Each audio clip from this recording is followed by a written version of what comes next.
The Russian Northern Fleet. What remains of Russia's most powerful naval force?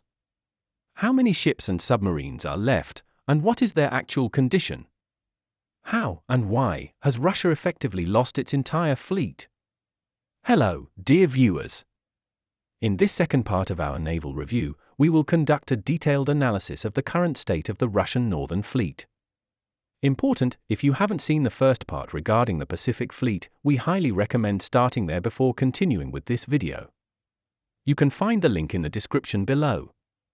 In this video, we will audit every warship, patrol boat, and submarine in the Northern Fleet as of 2026. We will examine their numbers, types, and operational readiness. You will also learn about Russian naval shipbuilding, how many vessels were promised versus how many were actually delivered. We will track the decommissioning of old units and see what, if anything, is replacing the aging Soviet-era ships. We will analyze whether the current trend leads to development or total degradation. You will see the true scale of the Soviet fleet's collapse and find out how many times the Northern Fleet has shrunk between 1991 and 2026.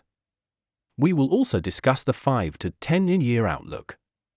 You will learn how Russia lost its blue water, long-range capabilities, transforming a global powerhouse into a local, regional force that is practically incapable of performing its strategic missions.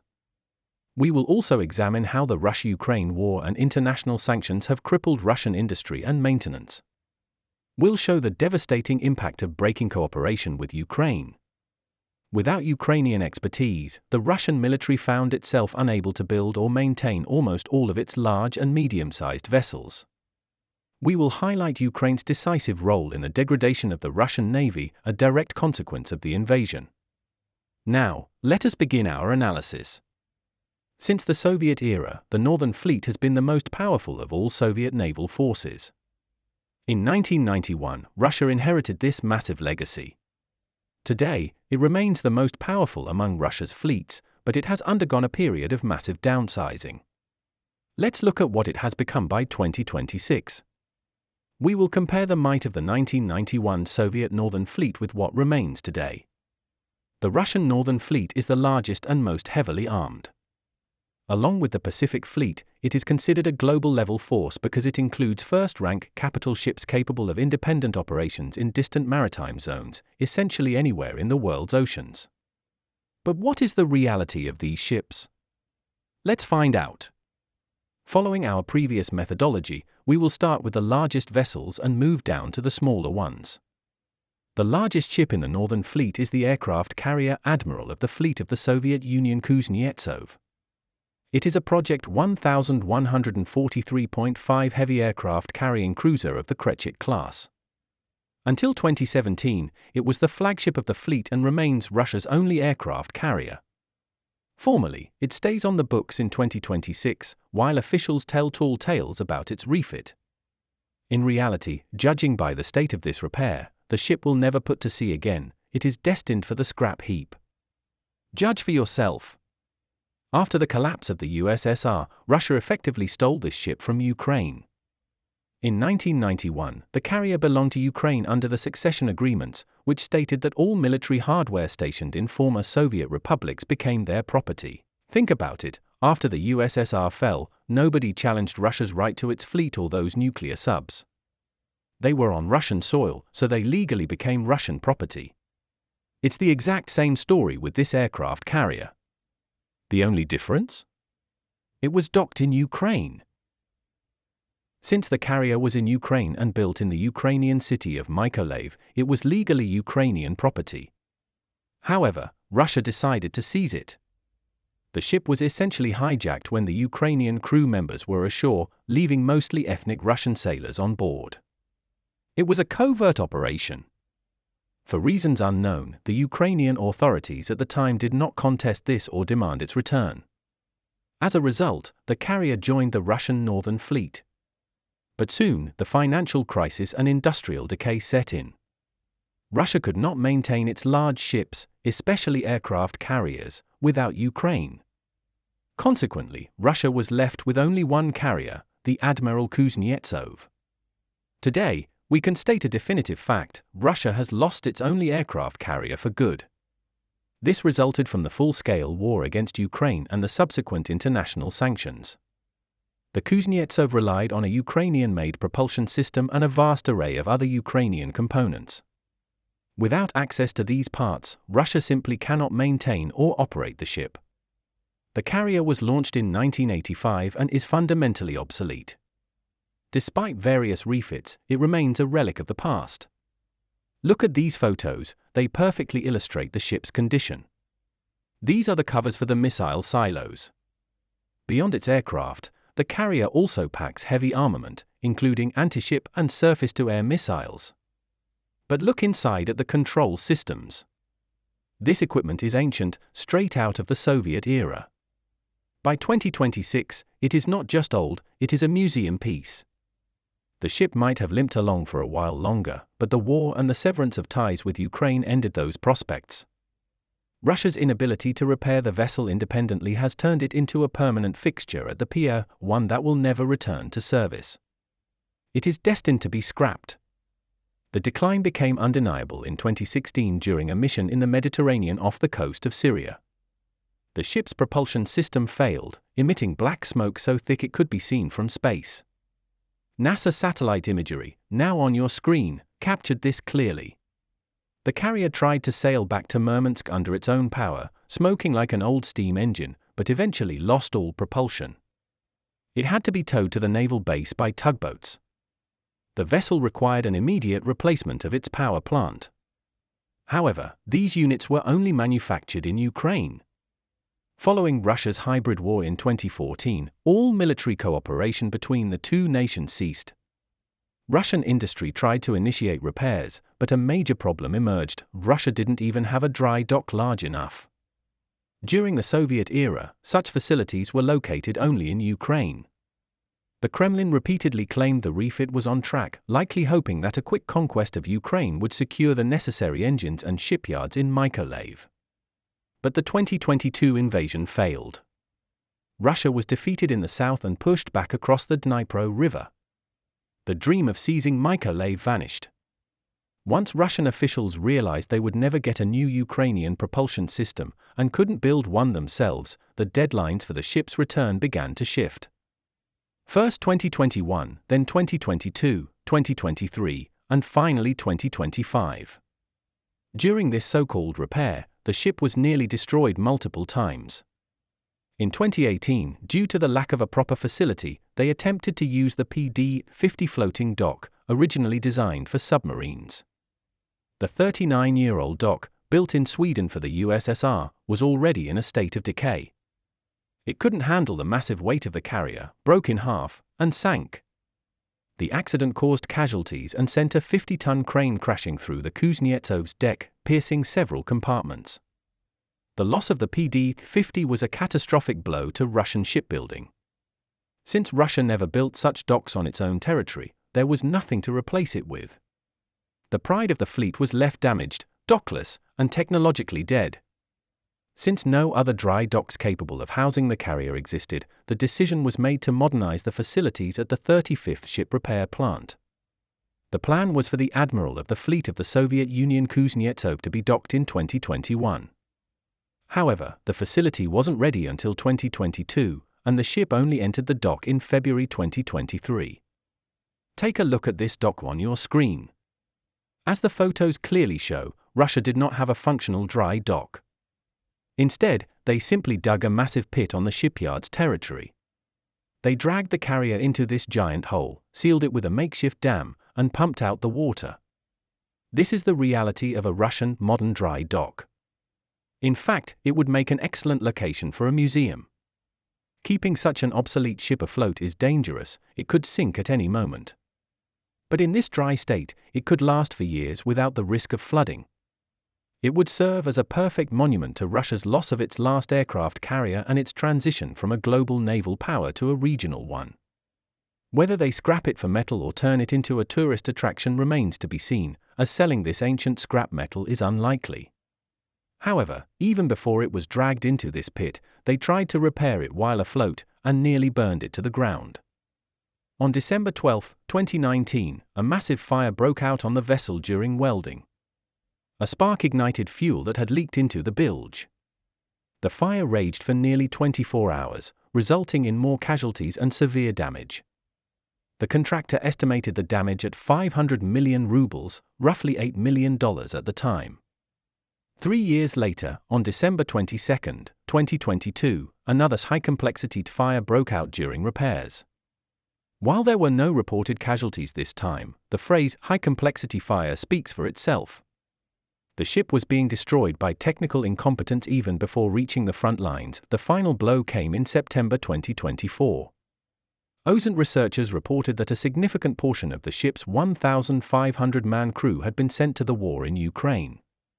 Sailors from the aircraft carrier were formed into a mechanized battalion called Fregat, attached to the 1st Tank Army. Another 130 personnel were sent to Severomorsk to guard military warehouses. This was the ultimate sign nobody intended to restore the ship.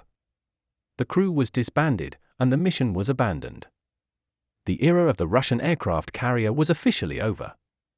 Moving forward. As of 2026, the Russian Northern Fleet officially includes 2 heavy nuclear-powered guided missile cruisers of Project 1144.2, known by the Russian codename Orlan. In the West, these massive ships are more commonly recognized by their NATO reporting name, the Kirov-class. These are the Admiral Nakhimov and the Pyotr Velikiy, Peter the Great. These are massive first-rank capital ships, launched in 1986 and 1989, respectively.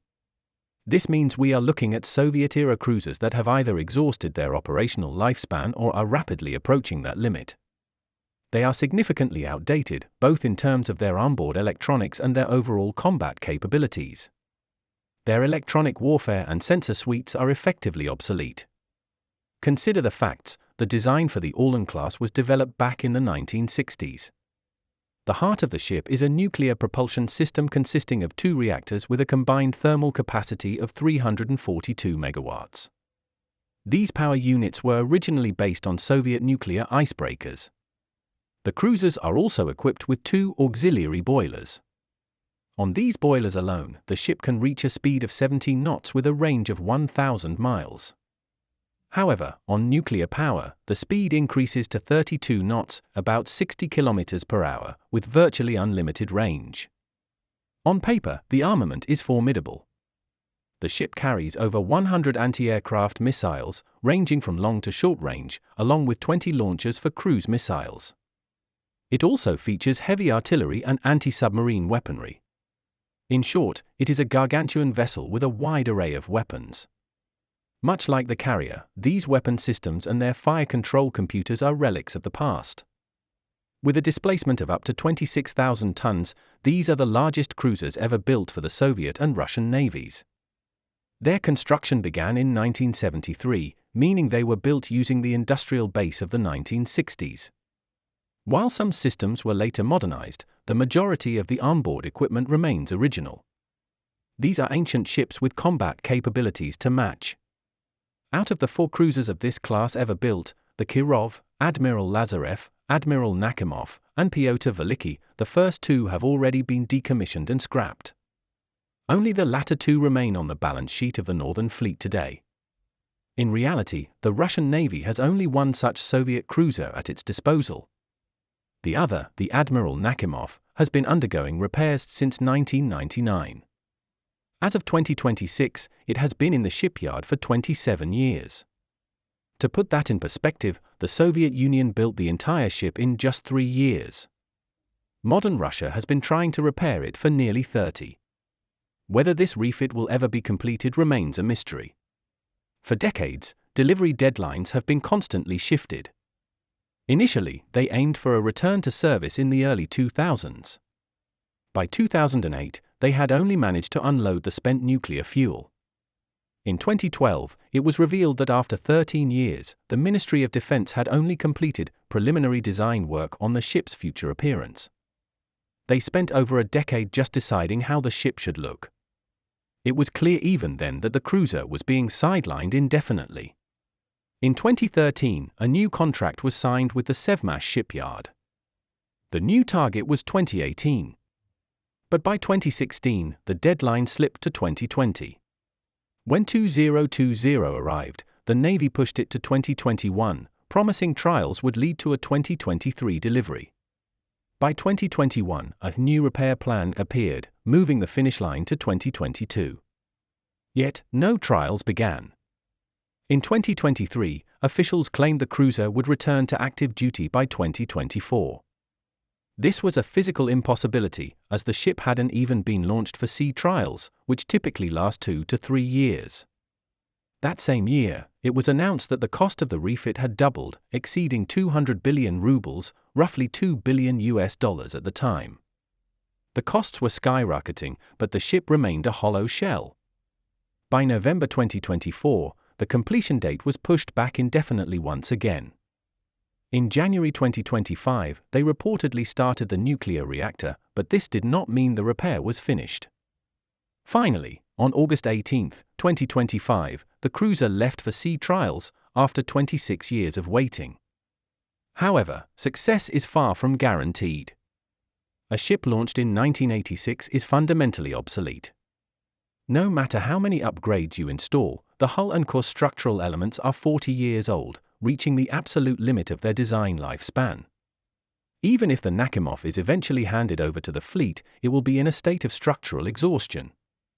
It will be a hazard from day one. Most likely, the cruiser will either fail its trials and return to the scrap heap, or it will serve for a few short years before being decommissioned due to total structural fatigue. You cannot cheat time. After 40 years, the modernized Nakhimov is nothing more than a floating relic. The same fate awaits the last ship of this class, the Pyotr Velikiy. In 2023, the Russian Ministry of Defense announced plans to send this cruiser for repair and modernization. However, true modernization is a fantasy for a ship that has already reached the limits of its operational lifespan. Having been in service for nearly 40 years, it is unlikely that any meaningful restoration is possible. The only reason it hasn't been scrapped yet is the ongoing war in Ukraine. Sanctions have cut Russia off from critical components from developed nations, halting the construction of new ships that were meant to replace these aging Soviet relics. In its current desperate situation, Russia needs every hull that can stay afloat. That is the only reason this nuclear cruiser remains in service.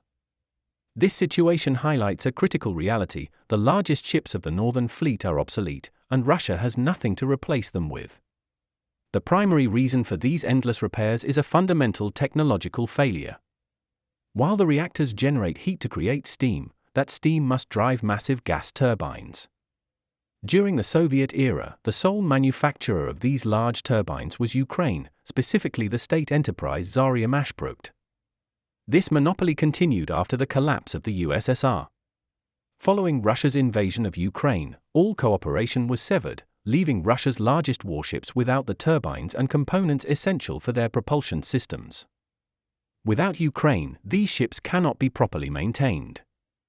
Even if Russian agents manage to smuggle turbines through third-party intermediaries, long-term servicing remains impossible. The only other option is to run these giants on old, worn-out turbines. While they might still function, their efficiency is drastically reduced. Turbine blades wear down over time and require precise replacement. As they degrade, power output drops, and the overall efficiency of the entire power plant collapses. Each Project 1144 cruiser relies on gas turbine generators manufactured by the Ukrainian company Sovremenny-class. This single technical fact likely explains the absurdly long repair cycle of these vessels, particularly the Admiral Nakhimov. Initially, Russia simply lacked the funds for the refit. By the time the money became available, Russia launched its invasion of Ukraine, instantly severing the supply chain for these vital turbines. It is highly probable that the Russian leadership expected a swift conquest to secure access to Ukraine's industrial heartland, including these very factories. This would explain why they kept the ship on life support for decades instead of scrapping it. But the gamble failed. Russia failed to seize Ukraine in 2014 and suffered an even greater strategic defeat in the full-scale invasion of 2022. Without Ukrainian involvement, these ships are going nowhere. Even if Russia managed to source turbines through back-channel smuggling or by cannibalizing parts from decommissioned hulls, such a Frankenstein solution is temporary. Without the ability to manufacture or properly service these units on Russian soil, the fleet is running on borrowed time. The future of the second cruiser, the Pyotr Velikiy, is equally bleak.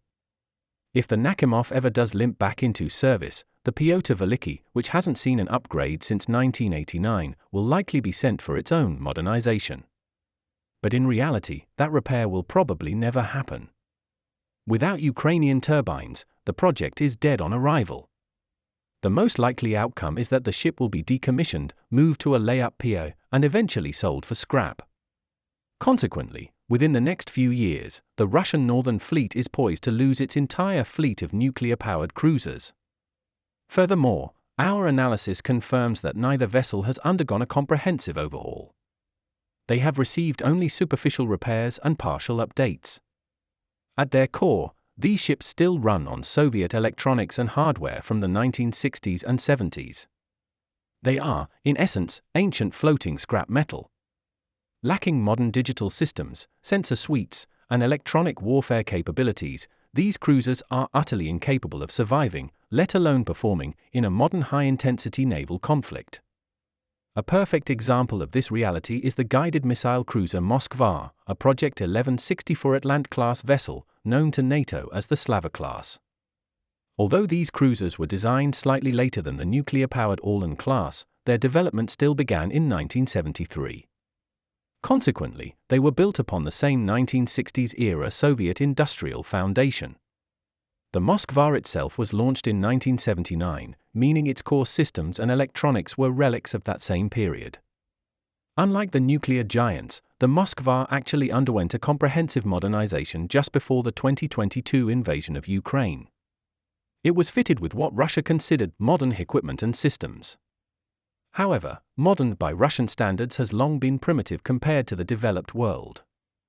The world has moved far ahead.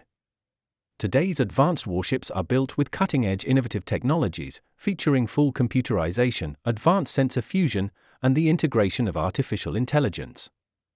The modernized Moskva lacked almost all of these.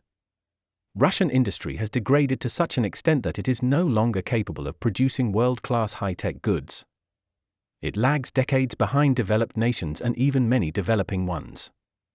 Russia does not produce its own high-end microchips, processors, computers, or smartphones. The same failure is evident in its automotive industry. With such a backward industrial base, Russia simply cannot build truly modern warships, nor can it effectively upgrade old ones with contemporary electronics.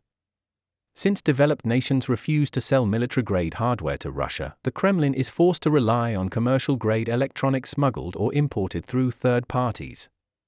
These components are vastly inferior to specialized military systems. As a result, no Russian ship, even those labeled new or modernized, can truly be considered modern by global standards. To the world's leading navies, these are primitive vessels. While anti-ship weaponry has advanced rapidly, Russian defensive systems have continued to fall behind. This means that even Russia's newest ships are effectively defenseless against modern high-precision weapons. They no longer pose a significant threat to developed nations with advanced navies and modern electronic warfare capabilities.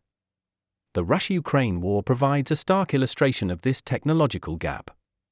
At the onset of the conflict, the Russian Navy immediately imposed a naval blockade on Ukraine. Since Ukraine had virtually no fleet of its own at the time, the Russian Navy initially dominated the Black Sea. Leading this blockade was the flagship of the Black Sea Fleet, the guided missile cruiser Moskva. To break the blockade, Ukraine deployed its latest domestically produced missile system, the AD-360 Neptune. Although it was only officially adopted in 2020, by 2022 it became the primary tool for coastal defense. The Moskva was its high-value target. The result was a shock to the world. Just 2 modern Ukrainian Neptune anti-ship missiles successfully sank the flagship of the Black Sea Fleet. Consider the cost-benefit ratio, the price of an entire cruiser, including decades of maintenance and its latest comprehensive modernization, versus the cost of 2 missiles. Even though the Moskva was equipped with nearly 100 air defense missiles, including 70 long-range interceptors and multiple layers of medium and short-range defense, it was helpless. The systems failed to stop the threat. The ship was struck, gutted by fire, and ultimately sent to the bottom of the sea. This proved that Russia's latest air defenses and combat systems are useless against modern anti-ship technology. The war exposed a hard truth: Russia's most advanced weaponry is fundamentally obsolete. It isn't just slightly behind, it fails to meet the basic requirements of modern warfare. Now, consider that the nuclear-powered Project 1144 cruisers of the Northern Fleet carry equipment that is even older and more primitive than what was on the Moskva. Unlike the Moskva, which received a recent upgrade, these nuclear giants have lacked any comprehensive modernization for decades. This reality confirms that the combat effectiveness of these nuclear cruisers is even lower than that of the ill-fated Moskva. While the Kirov-class carries more weapons on paper, those systems are just as ancient, if not older, than those on the Moskva. You cannot take a piece of Soviet scrap metal designed in the 1960s and transform it into a modern warship. No matter how much technology you try to cram into it, the foundation remains obsolete. Modern vessels are built with entirely different internal layouts, modular architectures, and hull geometries designed for stealth and integrated digital systems. In these cruisers, every compartment and structural element was laid out during the Brezhnev era. They don't just lack modern electronics, they lack the naval architecture required for the 21st century. These ships belong in a museum, not on the front lines. Consequently, restoring them may be entirely pointless. This is likely why the Admiral Nakhimov remains stuck in a repair cycle that may never end, potentially leading straight to the scrap yard. There is another scenario: Russia might finally complete the Nakhimov only to immediately decommission the Pyotr Velikiy because it has simply worn out. The Kremlin is desperate to extend the life of these two giants for another 5 to 10 years, simply because they have almost no large surface combatants left. But time is against them. As of 2026, only one of these aging nuclear cruisers is technically operational. Therefore, only one will be included in our count. Beyond the nuclear giants, the Northern Fleet possesses one non-nuclear cruiser of Project 1164 Atlant-class, the Slava-class, the Marshal Ustinov. Like the Moskva, it was built in Ukraine during the Soviet era and launched in 1982. While the Moskva was modernized in 2019, the Ustinov's last major refit was even earlier, in 2016. This means its combat capabilities are likely inferior to those of the ship Ukraine sent to the bottom of the Black Sea. But the problem goes deeper than electronics. After 40 years of service, the ship's primary structural integrity is compromised. You can paint the hull, but you cannot fix 40 years of metal fatigue in the core structure. Furthermore, the Marshal Ustinov relies on Ukrainian-made gas turbines that haven't been properly serviced or updated in over a decade. Since Russia's initial invasion of Ukraine in 2014, all industrial cooperation has ceased. Without access to Ukrainian power plants and specialized spare parts, the ship's operational life is nearing its absolute end. It is a cruiser running on borrowed time. Thus, as of 2026, the Russian Northern Fleet possesses only 2 active cruisers. In addition to these, there is a single Project 956 Sarych-class destroyer, known to NATO as the Sovremenny-class, named the Admiral Ushakov. This is a first-rank Soviet-era guided missile destroyer, launched in 1991. Since its launch, the vessel has never undergone a comprehensive modernization. While it has seen several minor repairs, its onboard systems, avionics, and integrated electronics remain stuck in the Soviet era. Its design lifespan is now effectively exhausted. To understand the state of this project, consider this: the Soviet Union built 17 ships of this class. 16 of them have already been decommissioned and scrapped. The Admiral Ushakov is the sole survivor. This fact alone proves the ship is a relic that should have been scrapped long ago. Russia only keeps it afloat because there is nothing to replace it. Interestingly, after the collapse of the USSR, Russian shipyards managed to build for export versions of this destroyer for China, but they couldn't find the funds to refresh their own fleet. In 2018, the ship suffered a major mechanical failure and was pulled from service. Military officials even considered scrapping it then. You can see the nature of that failure on your screen now, a massive pillar of black smoke. This happens when the main propulsion system, specifically the gas turbine units, fails. We saw the exact same phenomenon with Russia's only aircraft carrier, which we discussed earlier. Both of these vessels rely on gas turbine engines from the Ukrainian company Zarya-Mashprokt. Following Russia's invasion of Ukraine, the supply of Ukrainian components and specialized maintenance ceased entirely. Russia has been unable to produce domestic equivalents. Without proper servicing or replacement parts, these power plants inevitably degraded and failed. The Kremlin was left with two choices: decommission the ship for scrap, or place it into a state of extended repair in hopes of somehow securing Ukrainian turbines. Smuggling such massive components past international sanctions and Ukrainian oversight proved nearly impossible.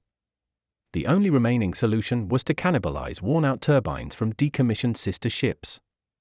However, these parts have very little remaining operational life. Despite these issues, a repair began in 2020, and the ship returned to service in 2023. It is likely that the Russian military leadership gambled on capturing southern Ukraine, where these turbines are manufactured, to solve their propulsion crisis. That gamble failed. As of 2026, the Admiral Kuznetsov is in a state of near-constant emergency. It is an aging, unstable vessel that cannot sustain long-term operations. However, as it remains technically commissioned and afloat, we will include it in our count. This brings our total to 3 active first-rank surface combatants in the Russian Northern Fleet. The Northern Fleet also includes 3 large anti-submarine ships of the first rank: the Vice Admiral Kuznetsov, the Sovremenny-class, and the Admiral Levchenko. These are Project 1155 vessels, known to NATO as the Udaloy-class. We discussed this project in detail in our previous video regarding the Pacific Fleet, specifically the confusion surrounding their classification. On the international stage, they are considered destroyers. However, based on their actual combat capabilities, they are more comparable to frigates. In the Soviet Union, they were originally designed as frigates, but they grew so large during development that they crossed into the destroyer category. Yet, in the Russian classification system, a strange compromise was made: they were labeled large anti-submarine ships. In both the Soviet and Russian traditions, this term is essentially a synonym for destroyer. As destroyers, they are among the largest surface combatants and are classified as first-rank ships. In contrast, frigates are medium-sized vessels belonging to the second rank. Russian military officials, however, have attempted to reclassify them as frigates, claiming they are simply a large first-rank frigates. Technically, this is a contradiction. A large frigate that performs the duties of a destroyer or a light cruiser, and matches them in size, is, by definition, a destroyer or a cruiser. The physical dimensions confirm this. A Project 1155 vessel is a true destroyer. In naval standards, ships with a displacement exceeding 5,000 tons are considered first-rank capital ships, destroyers, cruisers. Frigates and corvettes, which serve as escort or patrol ships, belong to the second rank and typically displace less than 5,000 tons. By trying to call these 7,000-ton giants frigates, the Russian Navy is trying to ignore standard naval hierarchy. To better illustrate the difference between a destroyer and a frigate, let's look at the numbers. The displacement of a Soviet Project 1155 destroyer is up to 8,320 tons. In contrast, the standard displacement of a new Russian Project 22350 frigate is only 4,500 tons. The destroyer is nearly twice the size of the frigate. By any international standard, Project 1155 vessels are classic destroyers. Yet, in Russia, after these ships underwent modernization, their classification was officially changed from destroyer to frigate. Why did they do this? One likely reason is to bypass international treaties and restrictions. For example, under the Montreux Convention, there are specific rules regarding the passage of various ship classes through the Bosporus and Dardanelles Straits. Historically, the Soviet Union built massive vessels that were effectively battleships or aircraft carriers but labeled them heavy cruisers to ensure they could move freely between the Black Sea and the Mediterranean. Similarly, in various arms reduction and limitation treaties, the USSR and later Russia frequently evaded restrictions on large capital ships by simply reclassifying them into smaller categories. There is another possibility: perhaps Russian ships simply do not meet the combat requirements of a first-rank vessel despite their size. They have the massive hull of a destroyer, but the actual firepower and sensor capabilities of a smaller frigate. This creates a strange hybrid, a ship that is physically massive but operationally limited. Regardless of the motive, the Northern Fleet currently operates 3 of these aging Project 1155 ships. And as we have established, by size, displacement, and global standards, these are destroyers, rebranded by the Kremlin to suit their political and strategic needs. All 3 of these large anti-submarine ships were launched in the first half of the 1980s. This makes them ancient by modern naval standards. While they have undergone major overhauls, only one received a modernization in 2010. The rest continue to operate with obsolete Soviet-era onboard systems and integrated electronics. Having been in service for over 40 years, they have effectively reached the end of their design lifespan. Out of the 12 vessels of this class originally built, 5 have already been decommissioned and scrapped. The remaining 7 across the entire Russian Navy continue to sail only through desperate maintenance. Critically, these ships, like the cruisers and the carrier, rely on gas turbine propulsion systems from the Ukrainian company Sovremenny-class. To understand the scale of this problem, you must realize that this company is a global giant in marine engineering. At one point, over 60% of the Russian surface fleet, mostly its largest and most powerful ships, depended on Ukrainian-made engines. In the 1990s and 2000s, approximately 25% to 30% of all gas turbine-powered warships worldwide utilized Sovremenny-class technology. Because the Soviet and Russian navies were built around these turbines, Russia is now fundamentally incapable of maintaining these ships without Ukrainian cooperation. This is likely the real reason so many of these vessels were scrapped prematurely. Russia simply could not repair or modernize them without Ukraine's expertise. Consequently, the Northern Fleet is on the verge of losing these last 3 destroyers as well. Keeping them afloat without specialized Ukrainian components is a logistical impossibility. For now, they remain in service. This means that as of 2026, the Russian Northern Fleet has a grand total of 6 large first-rank surface combatants remaining. The Russian Northern Fleet also includes 1 vessel of Project 1155.1, the Admiral Chabanenko. This is an evolved, modernized version of the Project 1155 destroyers we just discussed. Physically, it is a destroyer. However, in terms of its overall combat effectiveness, it falls short of modern destroyer standards. The ship was designed as a multipurpose frigate for green water and blue water operations.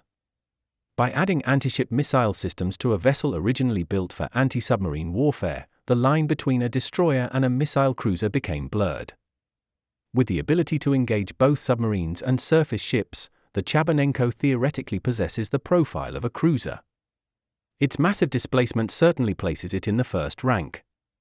Yet, the Russian Navy chose to classify it as a frigate, likely because its actual combat capabilities cannot compete with modern cruisers on the world stage.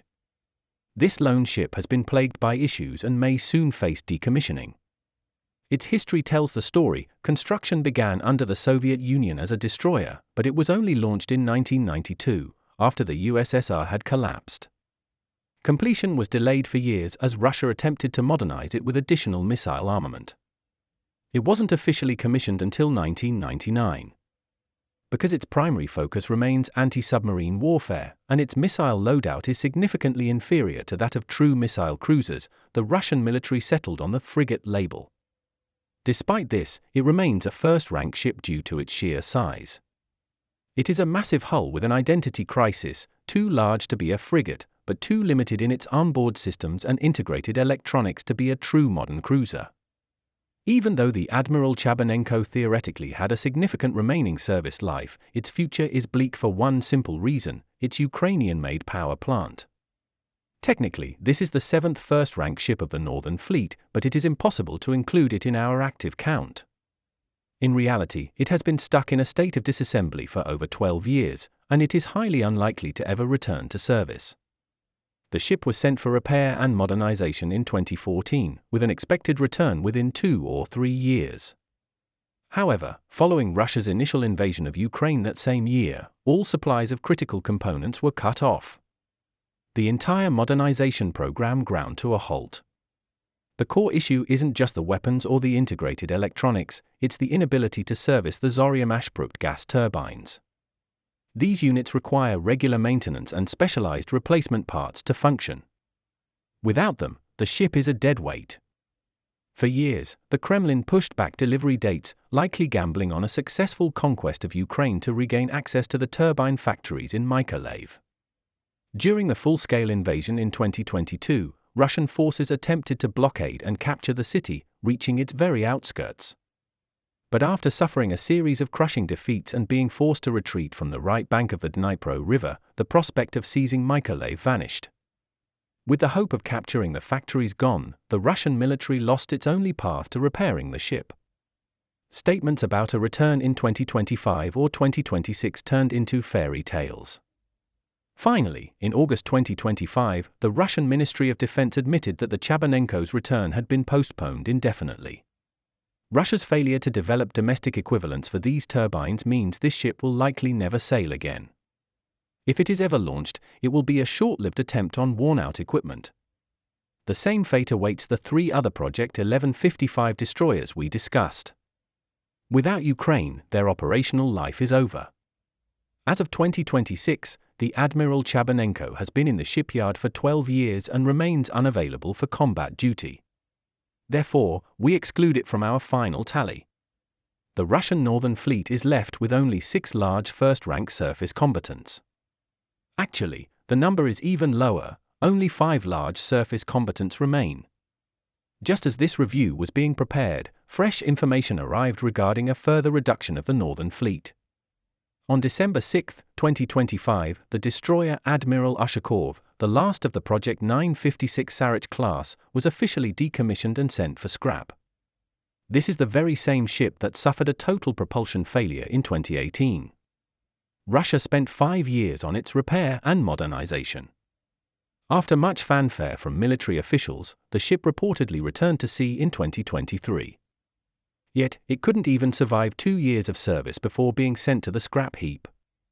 What kind of modernization lasts 5 years only to result in a ship that breaks down permanently after just 24 months? The answer is clear: Russia likely installed a used, heavily worn propulsion unit salvaged from another decommissioned Soviet relic. Since Russia lacks the domestic capacity to build these turbines and failed to seize the Sovremenny plant in Mykolaiv, they had no other choice. By 2023, after being pushed back across the Dnipro River, the Russian military realized that Ukrainian turbine technology was forever out of their reach. The much publicized return of the Ushakov in 2023 was nothing more than a theatrical performance, a PR stunt designed to deceive the Russian public and create the illusion that the domestic industry could replace Ukrainian technology. Reality has proven otherwise. Russia has no replacement for these power plants. This decommissioning is definitive proof that these aging Soviet giants are beyond saving. Without Ukrainian turbines, they are nothing but floating scrap metal in a state of terminal decay. With the Admiral Ushakov gone, the Russian Northern Fleet is officially down to just 5 large first-rank ships. These remaining 5 ships are worn-out, ancient Soviet relics that are effectively in a state of terminal emergency. This is the sum total of all large, first-rank surface combatants in the Northern Fleet. Everything that follows belongs to the category of medium vessels, the second rank. The Northern Fleet currently operates 3 Project 22350 frigates, the Admiral Gorshkov-class, the Admiral Gorshkov, the Admiral Kharkiv, and the Admiral Golovko. Curiously, the Russian military has officially designated these as first-rank ships. However, we cannot accept this classification. By both international and even Russia's own traditional standards, these vessels are strictly second-rank medium combatants. The Russian Ministry of Defense has simply made a special exception for them. Let's look at why. Let's examine the official Russian classification system itself. According to Russian naval regulations, first-rank ships include aircraft carriers, missile and anti-submarine cruisers, large missile and anti-submarine ships, destroyers, light and heavy cruisers, and nuclear-powered submarines. Do you see frigates mentioned anywhere in that list? No. They are absent because frigates are not capital ships. Now, let's look at the second rank, the medium ships.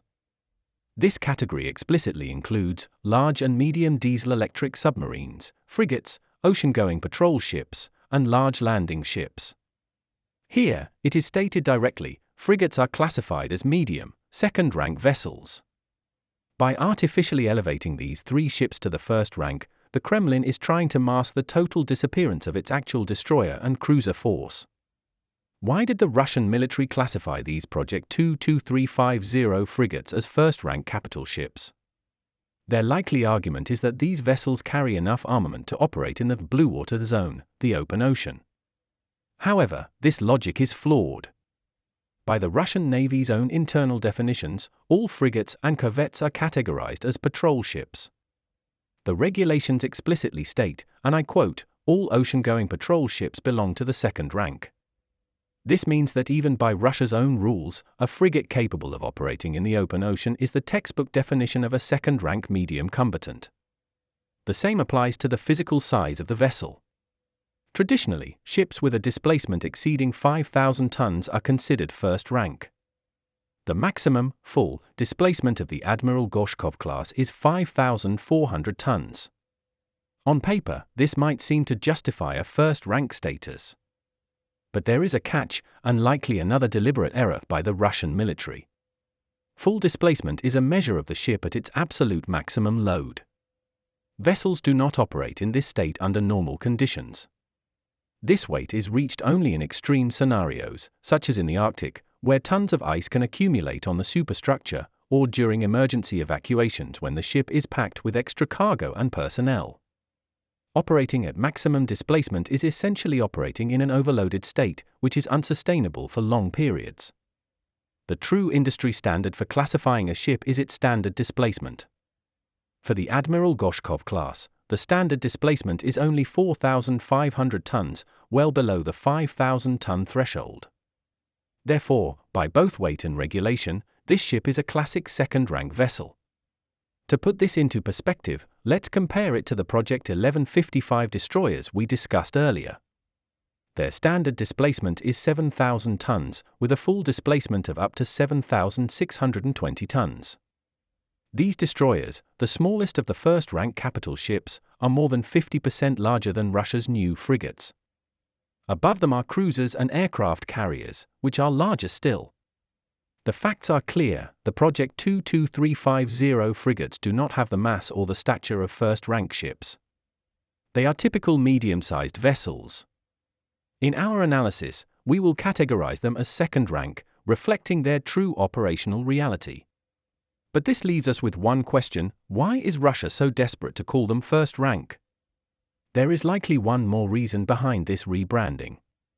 The reality is that Russian industry has degraded to the point where it is fundamentally incapable of building true first-rank capital ships. The best they can manage is to attempt the construction of second-rank vessels. Knowing that this collapse would damage Russia's image as a great power, the military leadership began reclassifying second-rank ships as first-rank. This was a calculated move to deceive their own population. By rebranding medium frigates as first-rank vessels, they create the illusion that Russia has successfully begun building massive capital ships again. But there is another factor at play. According to naval regulations, first-rank ships are the flagship, most powerful units of a fleet. Ask yourself, what will happen to those 5 decaying, Soviet-era first-rank ships in a few years? They will be scrapped. When they are gone, these second-rank frigates will be the largest vessels left in the Russian Navy. By assigning them the first rank now, the military is preemptively filling the void. They are crowning the only ships they have left as kings because they have lost the ability to build real ones. Regardless of this rebranding, our analysis remains grounded in reality. These are second-rank vessels, and we will count them as such. Now, let's look closer at their actual condition. These 3 Project 22350 frigates are relatively new for Russia. Construction began in 2006, 2009, and 2012, with launch dates in 2010, 2014, and 2020, respectively. However, even these modern ships rely on the same Achilles heel, Ukrainian-made gas turbines from Zarya-Mashprokt. Russia was only able to complete the ships for which it had already secured Ukrainian power plants before the start of the Russo-Ukrainian War. All 3 of these completed vessels were assigned to the Northern Fleet. 2 more have been launched but remain unfinished husks because Russia cannot obtain the necessary Ukrainian turbines. Furthermore, international sanctions have crippled the program. These ships were designed to incorporate a significant amount of Western-made onboard systems, sensors, and integrated electronics. Without access to high-tech components from developed nations, the construction of the remaining ships has ground to a halt. Out of the 10 ships originally ordered and the 8 currently under construction, only 3 have been finished. Delivery dates for the rest continue to slide into the distant future. Russia has the hulls, but it no longer has the technology or the engines to bring them to life. Initially, the Russian military planned to build at least 20 of these frigates over a 15 to 20-year period. The first was laid down in 2006. Yet, by 2026, only 3 have entered service. In 2 decades, Russia managed to deliver only 15% of its planned force. 2 more hulls sit unfinished, seemingly waiting for Ukrainian power plants that will never arrive. This failure confirms that without Ukrainian engineering, Russia is fundamentally incapable of building ships of this scale. It is worth noting that the Project 22350 is the only frigate-class vessel designed and built in Russia since the collapse of the Soviet Union. It represents the absolute ceiling of their current industrial capability.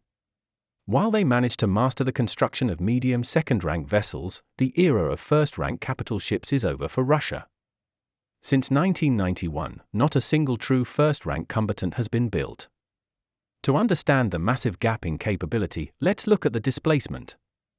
A Soviet Project 1164 Atlant-class cruiser, like the sunken Moskva, has a standard displacement of 9,400 tons. The new Gorshkov frigate is just 4,500 tons. The Soviet cruiser was more than twice as large, carried vastly more weaponry, and was designed to project power across the global oceans. The contrast with nuclear cruisers is even more staggering. A Soviet Kirov-class nuclear cruiser displaces nearly 24,000 tons, 5 times larger than the new Russian frigate.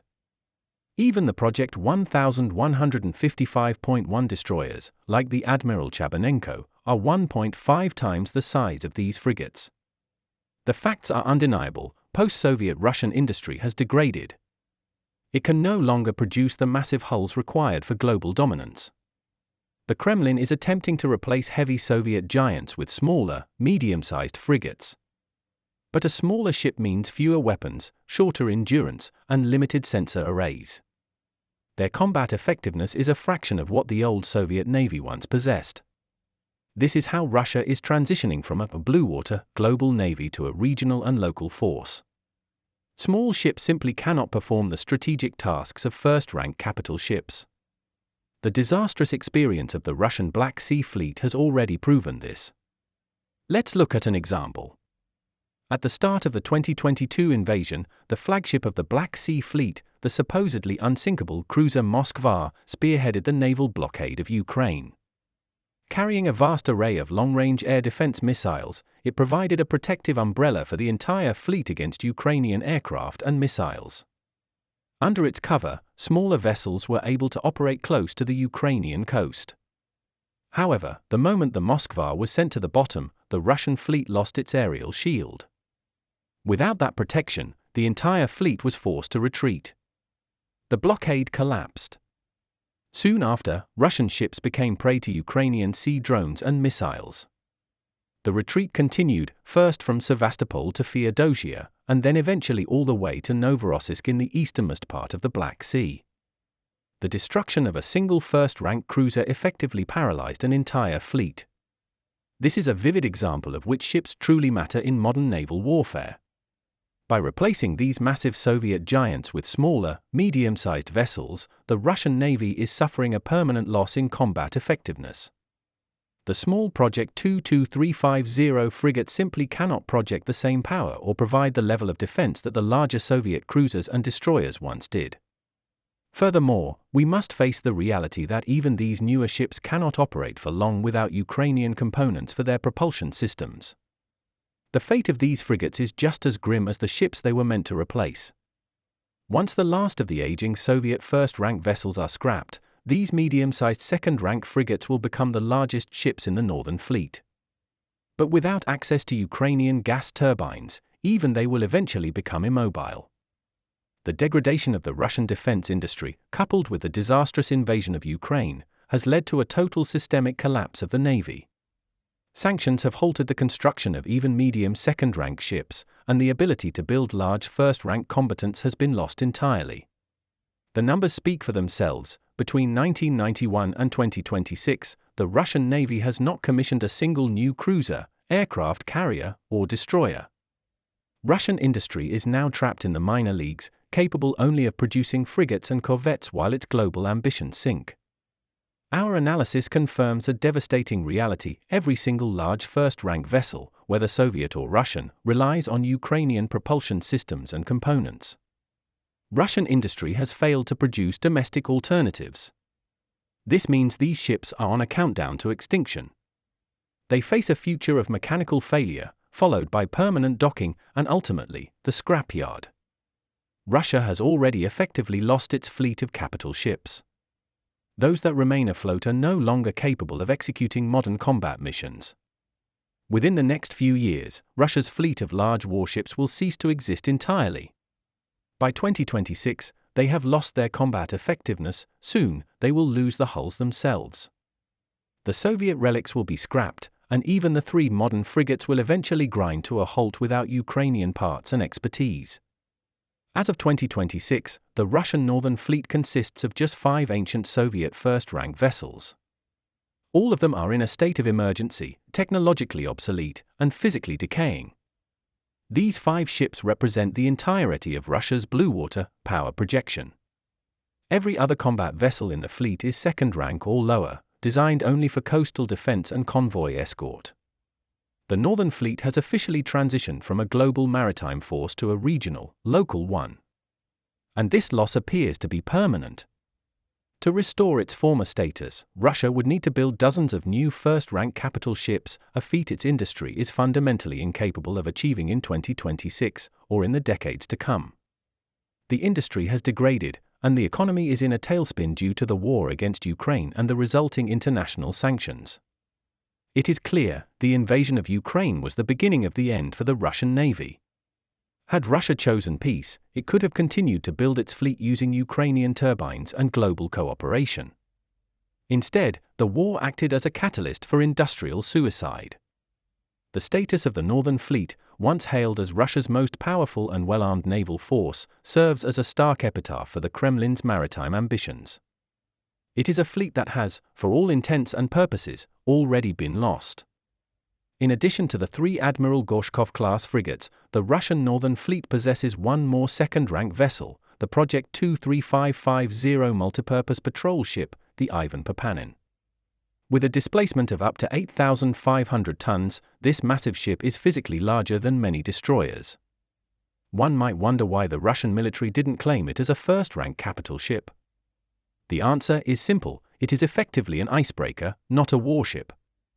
The Ivan Papanin was designed as an Arctic patrol icebreaker, meant to clear paths through the ice for other vessels and convoys. Its immense weight is a requirement for crushing ice, not for combat power. In reality, its combat capabilities are inferior not only to second-rank frigates but even to most small third-rank corvettes. Consider its armament. 1 76mm main gun. 2 30mm secondary guns. 4 12.7mm machine guns. 8 short-range Strela manpads for air defense. It carries no heavy artillery, no torpedoes, and no long-range or medium-range anti-aircraft systems. This is the light armament of a minor patrol boat. While it carries a helicopter and hovercraft for search and rescue operations, it is fundamentally incapable of engaging in naval battles or projecting sea power. Russian propaganda claims that at the customer's request, the ship could be fitted with Kalibr cruise missiles. However, no such systems have ever been installed on the actual vessel. To date, the Ivan Papanin remains a lightly armed rescue and patrol ship with an ice-breaking hull. As of 2026, only one ship of this class has been completed. It was launched in 2019 but did not officially enter service until 2025. While the Russian government initially ordered for such vessels, 2 for the Northern Fleet and 2 for the Border Guard, sanctions have crippled the program. Construction on the remaining ships has been suspended, and their delivery dates have been pushed back indefinitely. 2 other hulls were launched in 2022 and 2024, but by 2026, Russia has proven unable to finish them. Like so much of the modern Russian Navy, the Ivan Papanin stands alone, a massive hull that serves more as a specialized tool than a true instrument of war. We can now state with certainty that Russia's second-rank fleet in the north is practically non-existent. As of 2026, there are only 4 vessels in this category, 3 Project 22350 frigates and 1 patrol icebreaker. Only one of these frigates is in relatively good condition, the others are new, yet all 3 depend entirely on inaccessible Ukrainian components for maintenance. For a fleet of this geographic scale, for medium vessels, one of which is a lightly armed icebreaker, is a critically low number. This shortage is magnified by the near-total absence of functional first-rank ships. The few that remain are obsolete relics on the verge of decommissioning. By 2026, Russia has effectively lost its entire fleet of large combatants. Qualitatively, the fleet is a collection of ancient Soviet emergencies. Quantitatively, it has shrunk to a handful of hulls, 5 decaying first-rank ships and 4 second-rank vessels. For all intents and purposes, the Northern Fleet's heavy surface force has ceased to exist. This vacuum has a devastating impact on combat readiness. As we've established, the new Russian frigates simply do not possess the power of the Soviet-era cruisers and destroyers they were meant to replace. They are much smaller, a compromise between 2 classes. The Kremlin's decision to label them first rank is a desperate attempt to hide the fact that Russia can no longer build true capital ships. Soon, after the last Soviet giants are scrapped, these medium frigates will indeed become the largest ships in the Navy, not because they're great, but because everything greater has rotted away. This is the moment the Russian Navy officially completes its transition from a global blue water power to a local coastal force. The era of Russian cruisers, destroyers, and aircraft carriers is over. The future of the Russian Navy belongs to frigates, corvettes, and small patrol boats. The fact remains, between 1991 and 2026, Russia failed to build a single new first-rank combatant. The Northern Fleet stands as a monument to the total degradation of Russian industry and the irreversible decline of its naval ambitions. As we've established, the backbone of any true global navy consists of first-rank capital ships, aircraft carriers, cruisers, and destroyers. Frigates and corvettes follow as second-rank vessels. Their primary role is secondary, securing territorial waters, protecting borders, and escorting merchant convoys. They are designed to complement the heavy hitters, providing a screen against smaller threats like mosquito fleets. They cannot win a war for naval supremacy on their own, but they are vital for fleet sustainability. And here lies the tragedy of the Russian Northern Fleet, it is almost entirely devoid of these essential second-rank vessels. For ships for a fleet of this magnitude is not just a shortage, it is a critical failure. This means the fleet cannot perform its basic duties, such as securing its own borders or providing escorts for its aging first-rank giants on long-distance deployments. What will the Northern Fleet look like in 5 or 10 years? The answer is grim. By then, every remaining Soviet-era first-rank ship will have been scrapped. No new ones have been built to replace them. The fleet will be left with only 3 medium frigates and 1 patrol icebreaker, vessels that will likely be in a state of mechanical emergency themselves. Without Ukrainian turbines to replace their exhausted engines, their operational life is already ticking away. By 2026, we can officially conclude that Russia's fleet of large and medium surface combatants has been lost. It is no longer combat ready, and it certainly does not meet the requirements of modern warfare. Within a decade, the mighty Northern Fleet will likely consist of nothing but small 3rd and 4th rank boats, vessels more suited for catching poachers than defending a superpower's interests. This is how a global navy becomes a local one. The attempt to replace massive first-rank ships with a handful of second-rank frigates failed completely due to the war against Ukraine and the resulting international sanctions. The Kremlin's attempt to restore the ghost of the Soviet Union has instead triggered the beginning of the end for the Russian Federation as we know it. This war acted as a catalyst, accelerating the collapse of the Russian defense industry and, with it, the entire Russian Navy. The Northern Fleet, once the pride of the Arctic, is now a ghost fleet, a stark reminder that naval power cannot be maintained by propaganda alone.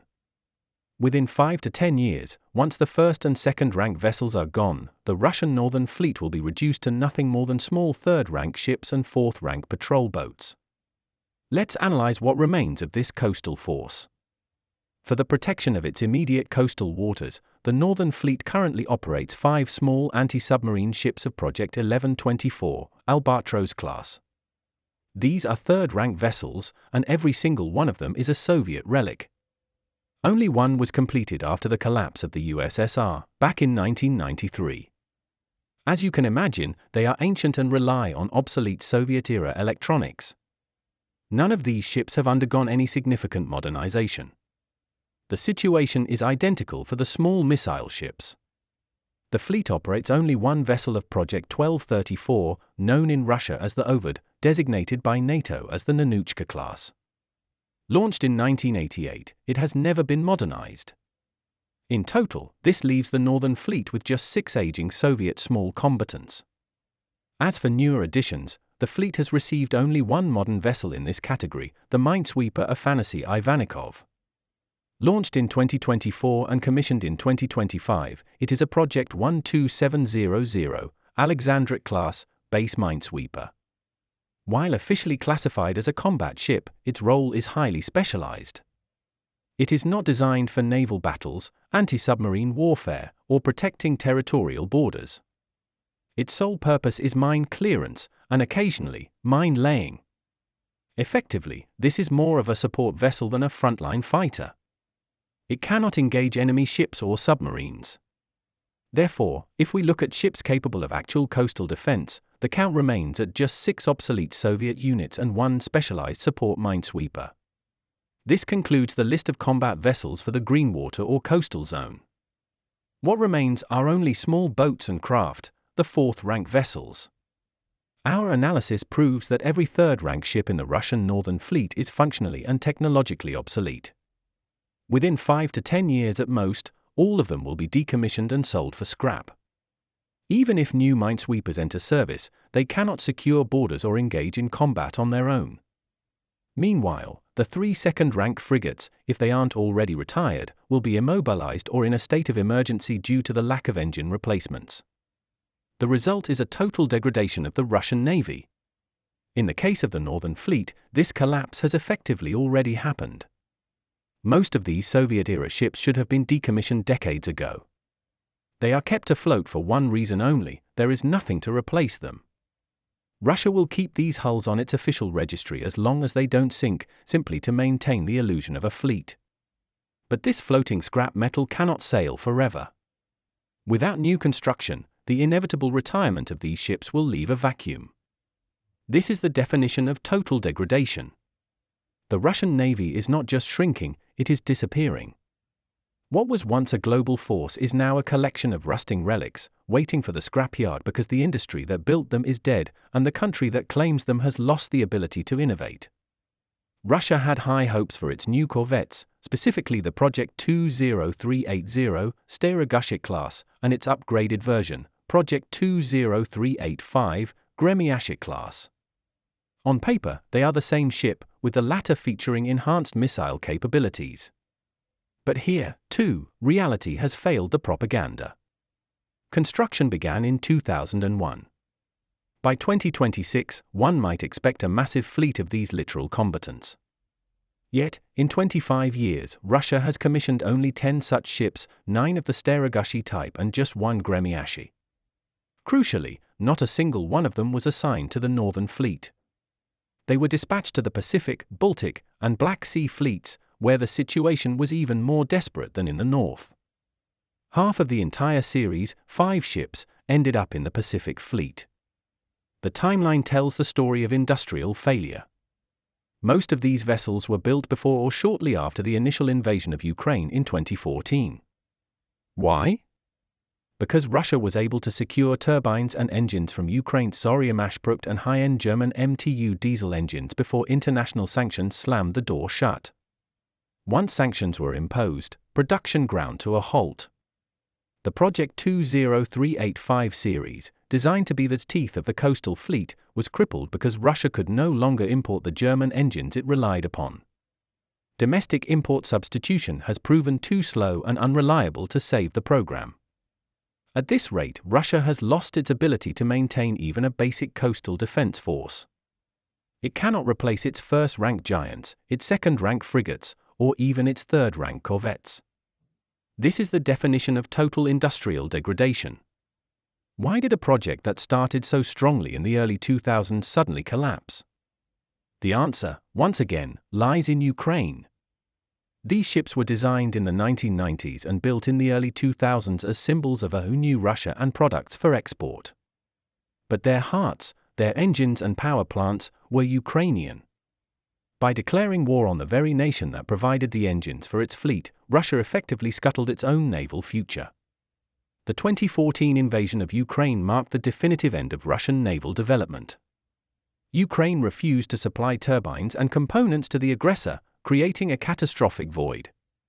It is a historical fact, every Soviet and Russian ship powered by gas turbines relied on the Sovremenny-class plant in Ukraine. Ukraine held a total monopoly on this technology in the USSR, and after the collapse, that dependency remained. Every modern Russian naval project was designed around Ukrainian engines.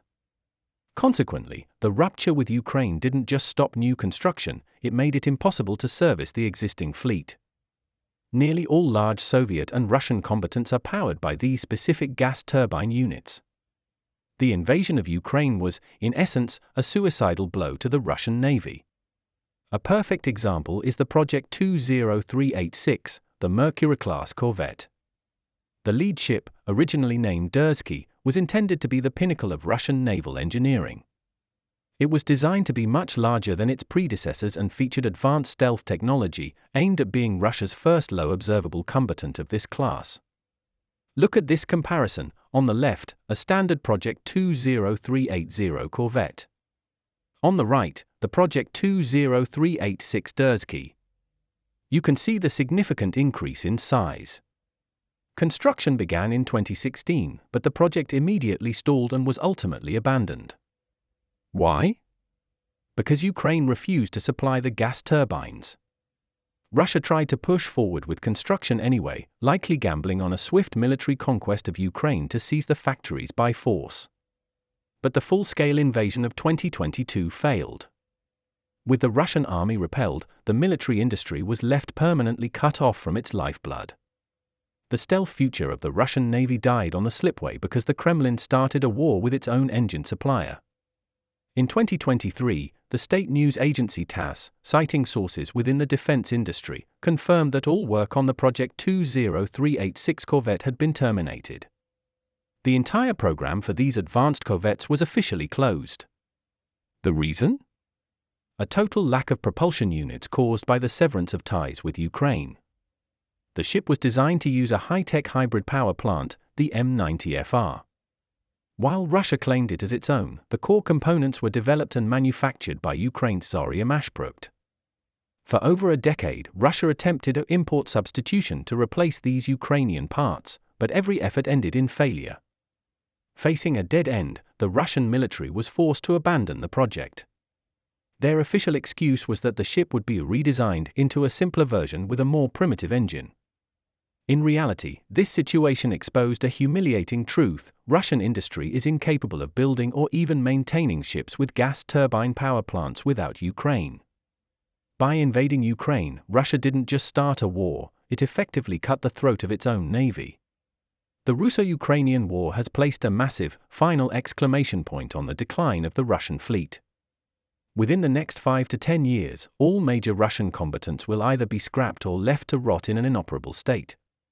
The collapse of the corvette program proves that the Russian Navy cannot expect any significant reinforcements in the coming decade. If any new ships are delivered at all, they will be rare, isolated units rather than a modernized fleet. The dream of a powerful, modern navy has been replaced by the reality of total industrial degradation. Our analysis has made one thing clear: as of 2026, Russia is fundamentally incapable of building new first and second rank ships. The rupture with Ukraine and the weight of international sanctions have paralyzed the industry.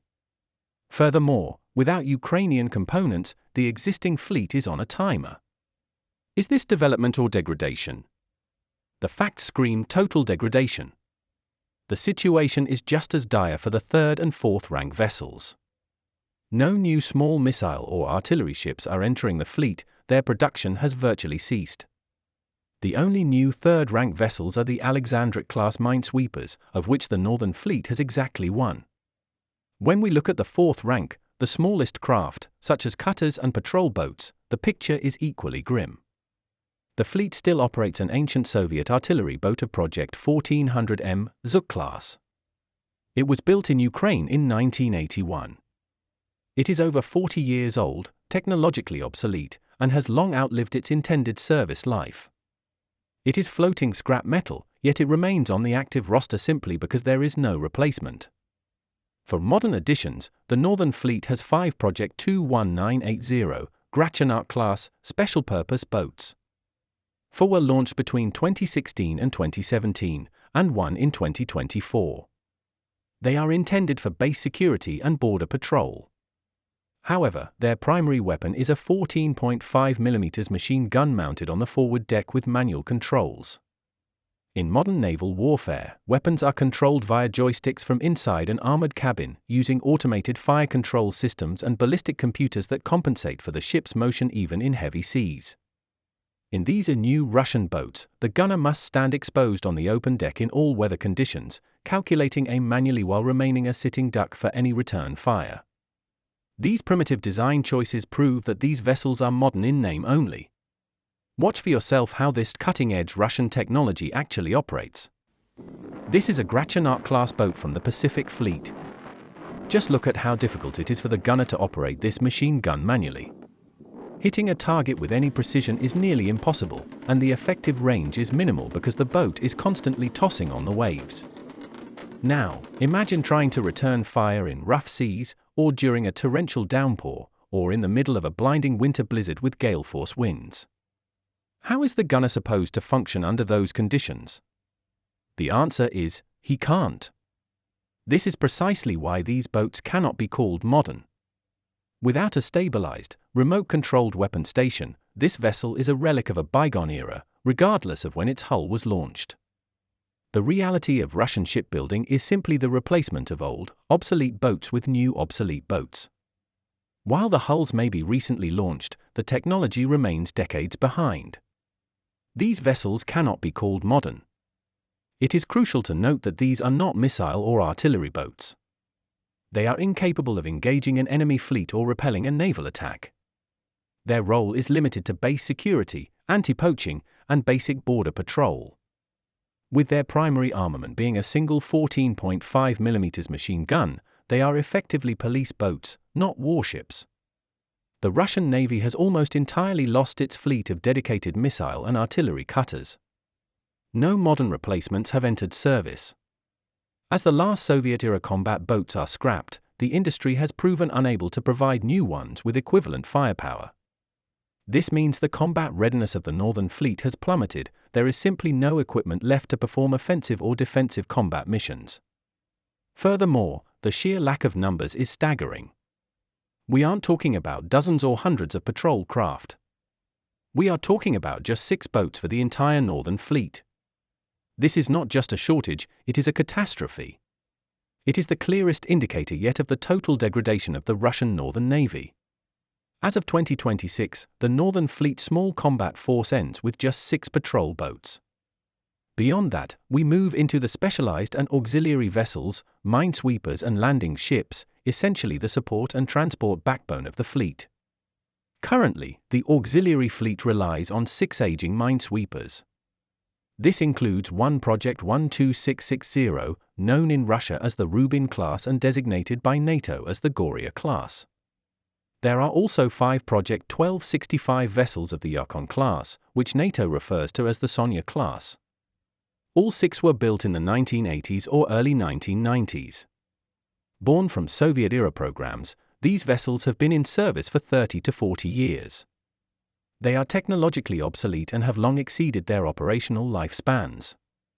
To replace these relics, Russia developed the Project 12700 Alexandric-class base minesweepers.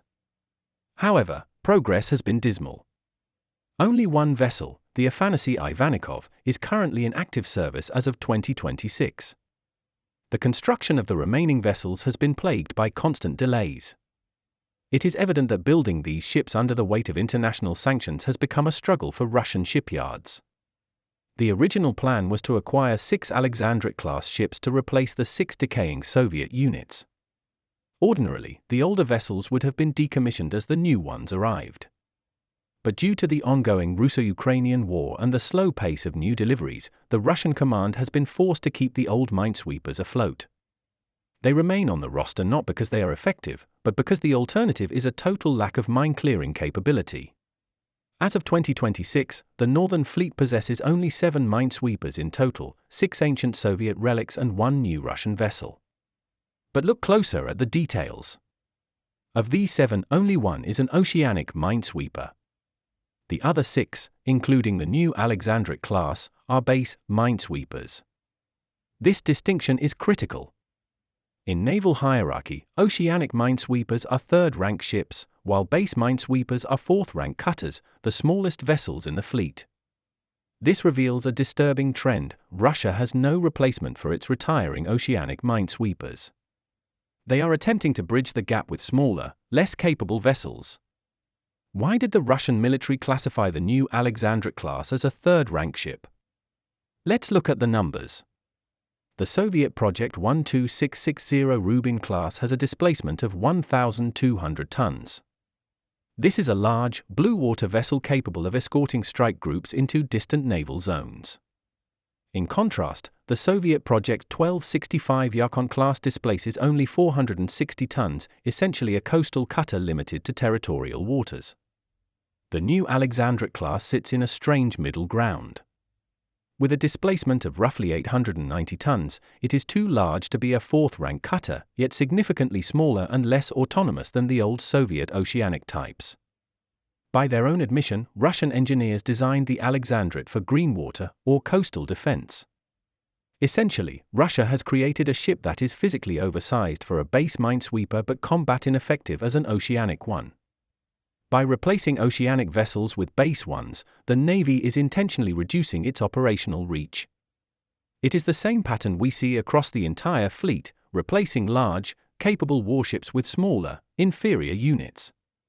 On paper, the rank remains high; in reality, the combat power is evaporating.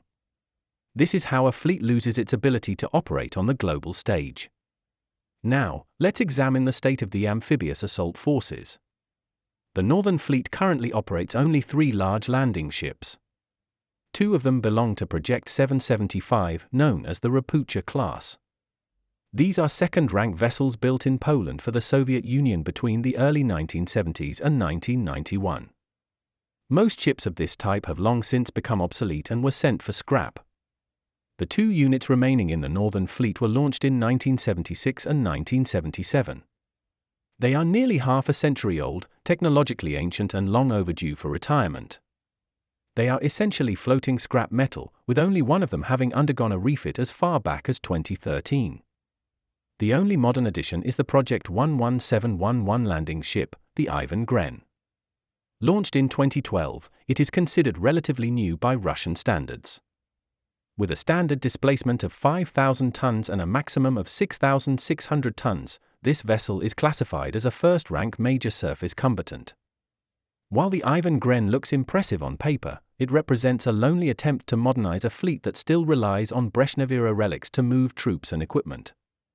It is crucial to note that before 2022, the Northern Fleet possessed 6 large landing ships for obsolete Soviet Project 775s and 2 modern Russian Project 11,711s. However, just before the full-scale invasion of Ukraine, half of this force was redeployed to the Black Sea. This transfer included 2 Soviet-era vessels, the Olenigorsky Gornyak and the Georgy Pobedonosets, as well as the brand-new Pyotr Morgunov. The fate of these ships and their role in the conflict will be analyzed in detail in our upcoming chapters on the Black Sea Fleet. For now, the result for the Northern Fleet is clear: its amphibious capability has been cut in half. Out of the 3 remaining ships, 2 are nothing more than rusted relics. The small-scale landing force is in even worse shape.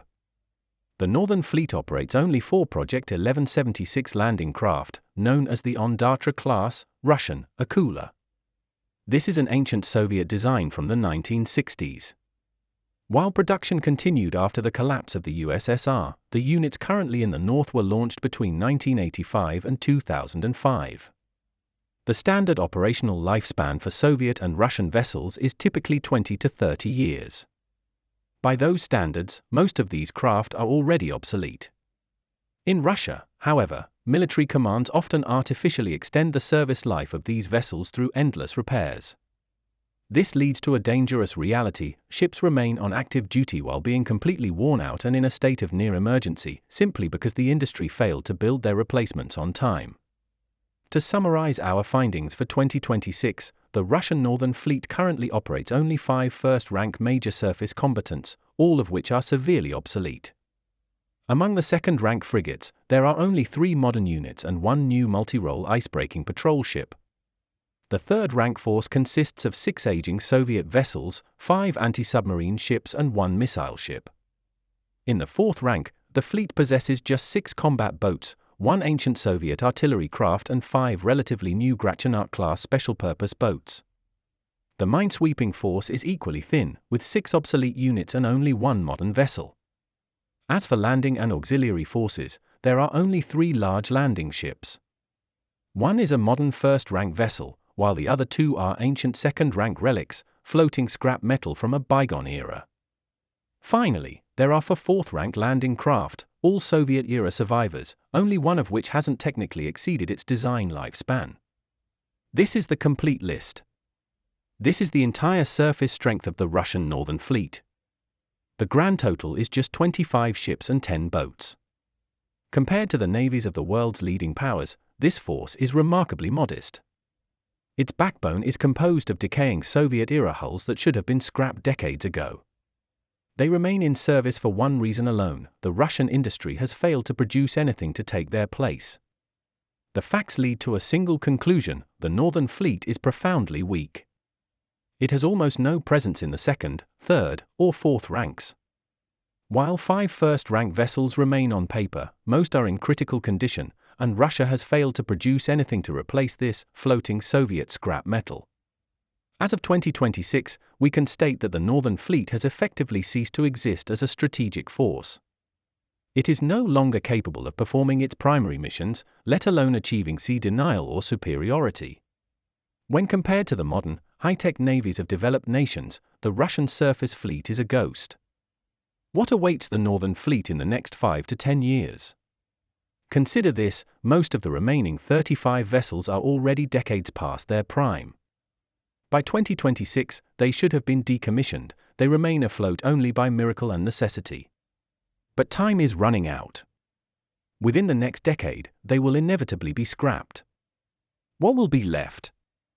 The massive first-rank vessels will be replaced by second-rank frigates, specifically the 3 Project 22350 Admiral Gorshkov-class ships.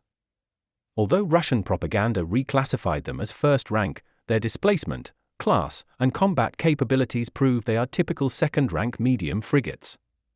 Along with 1 Project 23550 patrol icebreaker, these 4 ships will constitute the entire strength of the fleet's surface force.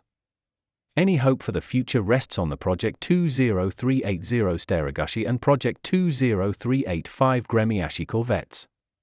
However, their production has ground to a halt due to the war in Ukraine and the resulting international sanctions. Over the last 25 years, Russia managed to build only 10 such corvettes, most of them before the full-scale invasion. At that time, Russian industry still had access to Ukrainian gas turbines and Western electronics. By 2026, the attempt to substitute these vital components, first with German, then with Chinese alternatives, has failed under the weight of sanctions. Even if production resumes, the pace is so glacial that the fleet cannot expect more than a handful of units over the next decade. The era of the Russian blue water navy is over. The trajectory is clear. In the next 5 to 10 years, Russia's global power presence in the north will vanish. By 2035, the Northern Fleet will likely be reduced to just 3 second-rank frigates and a single patrol icebreaker. The first rank, the massive cruisers and destroyers, will be completely extinct. What we are witnessing is a systemic downgrade. Third-rank combat ships are being replaced by fourth-rank coastal cutters. Oceanic minesweepers are being replaced by base defense vessels like the Alexandrite. The Northern Fleet is shrinking from a global force into a localized coastal guard. It is no longer a fleet, it is a flotilla, a small group of medium patrol ships and tiny boats, with no aircraft carriers, no cruisers, and no destroyers. Take a look at the ships highlighted in green. These are the only vessels that have a realistic chance of remaining afloat in the next decade. Everything else will either be scrapped or become a non-operational emergency hazard. The statistics are devastating. Out of the current force, only about 11 units, for frigates, 1 minesweeper, 5 boats, and 1 landing ship, might survive the next 10 years. And even this is an optimistic estimate. The biggest time bomb for the Russian Navy is its propulsion systems. All modern Russian frigates and corvettes were designed around Ukrainian gas turbines from Zaria-Mashprokt. Despite all the import substitution rhetoric, Russian industry has failed to produce a reliable domestic alternative. Without Ukrainian parts and Western maintenance, even these new ships will soon be paralyzed by engine failure. Russia's naval power in the Arctic hasn't just degraded, it has reached a dead end. International isolation and the loss of technical cooperation have stopped Russian shipbuilding in its tracks. Unless there is a massive and unlikely influx of new ships, Russia is on the verge of losing its Northern Fleet forever. Rebuilding such a force would take decades, time and technology that Russia simply does not have. Since the collapse of the Soviet Union in 1991, Russia's industrial base has withered, losing the capacity to build major warships. The Navy has followed the same path of decay. Our analysis of the Northern Fleet, officially Russia's most powerful and significant naval force, serves as the ultimate proof. As of 2026, the reality is stark: Russia has effectively lost its surface fleet in the north. This brings the first part of our deep dive to a close. Because the data on the Northern Fleet is so extensive, I have divided this analysis into 2 chapters. In this first part, we examined the surface ships and patrol boats. In the second part, we will turn our attention to the submarine force. We will reveal the true condition of Russia's underwater fleet, how many submarines remain, what types they are, and, most importantly, how many are actually operational. This will allow us to assess the state of the Northern Navy as a whole. Furthermore, we will conduct a direct comparison between the Soviet Northern Fleet of 1991 and the Russian Northern Fleet of 2026. We will show you the staggering scale of the collapse, vessel by vessel, rank by rank.